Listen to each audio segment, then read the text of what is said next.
Guys, well, welcome back. Work continues on the bike.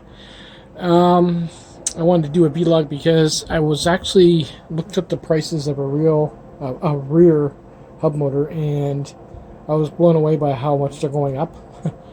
And I was like, I wish I could put this on the bike. I really want to try it.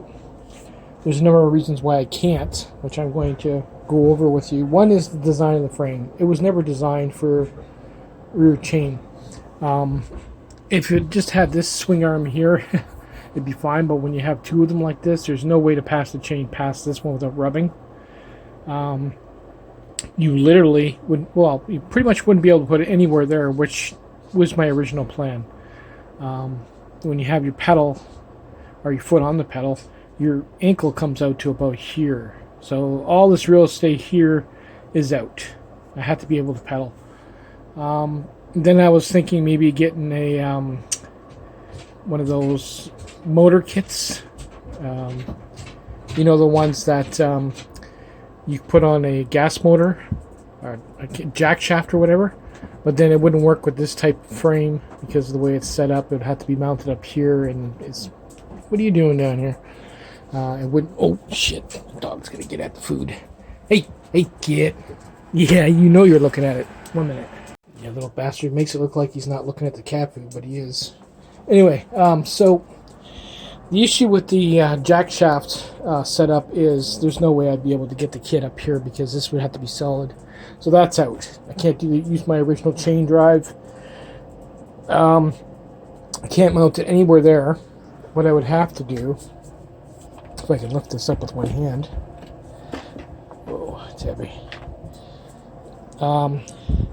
I pretty much have to mount it right here. I'd have to put a plate in there, and the chain would be pretty short and unadjustable.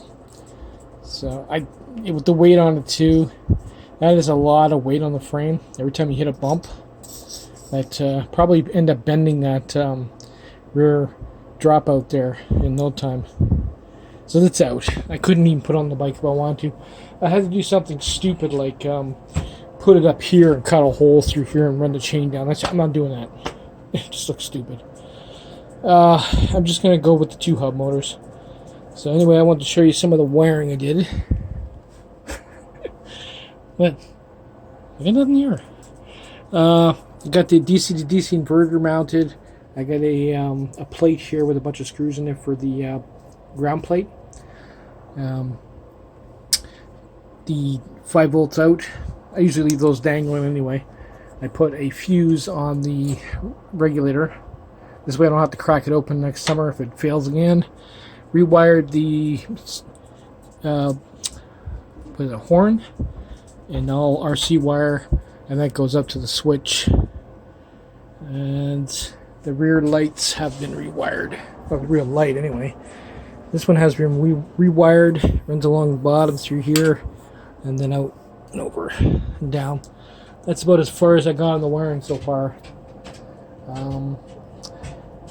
Like I said, I was really hoping I could get something to work with this, but even if I wanted to do it, I couldn't. For one, I don't have it set up for rim brakes. I have it set up for disc brakes, and it would not fit over that. I would have to have this closer to the rim and have this disc out, and there's just no way I'm going to be able to do it. It's not worth it to me.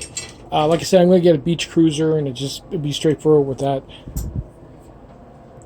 But I wanted to share that with you because I was looking at it today, and I'm like, oh, I really wish I could do that, but nah, I can't be bothered. I was also looking at Pelican cases. That's also another pain in the butt. I don't know if I want to get one that sits on the side or one that sits on the top and has a lid on it like that. You can get one that are designed for small arms. That was 22 inches would go from here to about here, and 14 from here to here. And you would lift it up and put all your batteries in it. That'd be pretty cool. Now, would I design it where I could slip it on, or bolt it down and then just lift it up and put all the batteries in it? It's the things I'm going to need to work out at the last minute to get this bike on the road.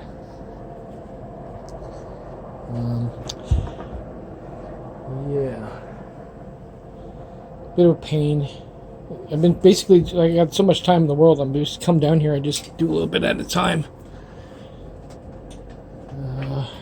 We're mounted up there. Oh, I'm going to be ordering, I got everything on my cart for the parts I need. I'm ordering more bullet connectors for the phase wires, the big ones. New Zoom brakes, double caliper, or double cylinder. So those will be going on. I don't know if they're mineral oil or whatever they are. I need to ask the guy actually before I pick them up, because I have to change the cable, and I'll have to bleed them and refill them, and hopefully it's nothing major. I do have some Shimano fluid that I could probably use that, but it's about it. Oh, I also ordered floating discs, the 160 millimeters, to go with the new brakes. That should eliminate a lot of problems that I'm having, because it's not that the simple fact that I'm using brakes with the wrong fluid in them. It's actually baby fluid I'm using in them, baby oil fluid. These discs here are a couple of years old. They didn't come with the original brakes, so they get an abnormal wear on the pads and everything else. And the bike is just way too heavy for a single cylinder. Oh my god, what is this? Every animal wants to visit me today. What are you doing? So we're going to do with the double piston and see if I can get this thing stopped a little bit faster. I've had a few close calls when I was doing like maybe 45, and I had to do a panic stop because of lights, and I was on a downhill, and it sort of stopped in the middle of the intersection. And you can literally smell the brakes by the time I stop. So you know these things are no good. I'm gonna keep them for maybe for the I don't know, the next bike I build with this here. I can use the old brakes on it. So I wanted to share that because I literally did actually sit down today and I tried and figured this out. I even figured out how I was gonna weld this sprocket on. It doesn't fit, so what I did is I made a sleeve on the inside. And what I'm going to do is I'm going to weld the outside all around the nut, then on the actual shaft itself, so it doesn't spin loose. And then what I'm going to do is I'm going to take one of these out, stick the welding rod right in there, arc it right in there. I'm basically going to weld this right to the motor. It's never going to come off. And probably do the same with this one here. After that, it won't move. And I would say that's fitting. So. But that's a 36, and then I got a 36 chain down there that I'll use for the new build. So you can see I have lots of parts. Yeah, that's about it, guys. I don't have much more I can tell you. But I definitely wanted to share that with you as I move along. Yeah, hopefully the next couple of days. Well, actually, next 2 days, when my more parts come in, then we can start doing the phase wires. I ordered some hose clamps because I want to mount this controller somewhere on the front, like that. But I don't want to drill any holes in the frame, which I already got. So what I'm going to do is I have hose clamps so you can cut the fit. And then once I fit them on here and mount the controller, I'll take them off and paint them black. You won't really know that they're not custom. Well, I mean, they will be custom, but they won't be shiny that they'll stick out. It's coming along. Anyway, take it easy, be safe, and I'll see you in the next one once I make some more discoveries or do some more work. Later, guys.